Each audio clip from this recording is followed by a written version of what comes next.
Wah, paten ini, kalau partai ini nggak masuk parlemen buat apa bang? Sia-sia dong. Nah, inilah bedanya. Partai Koperasi Indonesia tuh makanya namanya partai anti biasa. Jadi bukan partai yang biasa.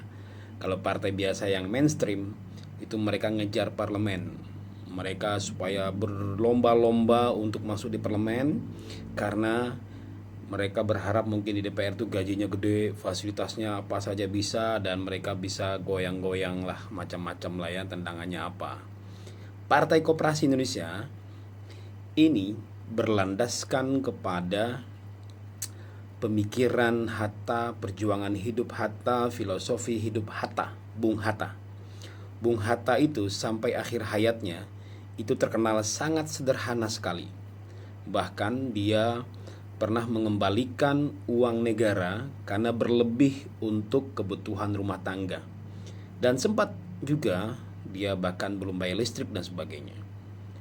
Hidupnya tidak dalam kemewahan. Nah, jadi dia benar-benar berjuang untuk rakyat. Partai Koperasi Indonesia itu memiliki misi perjuangan satu. Gaji DPR itu tidak lebih besar daripada 5 sampai 6 kali UMR di Jakarta. Jika 5 juta berarti gajinya 25 sampai 30 juta. Kemudian yang kedua, tidak ada fasilitas pensiun yang berlebihan ya.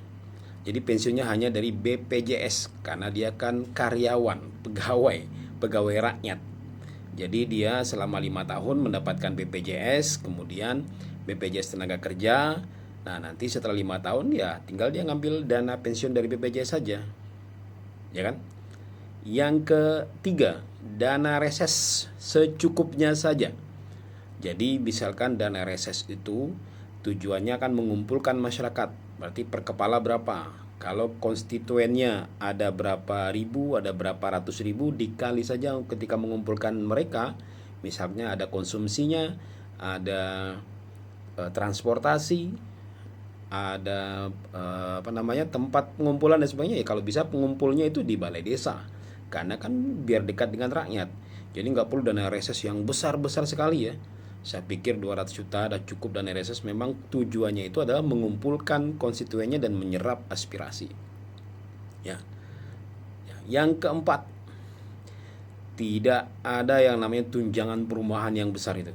Jadi tunjangannya itu hanya ada tunjangan sewa rumah yang masuk akal di Jakarta, kemudian listriknya, kemudian ya peralatan rumah tangga dan sebagainya. Jadi secukupnya saja. Nah, jadi hanya itu saja. Jadi mereka tidak, jadi anggota partai koperasi ini tidak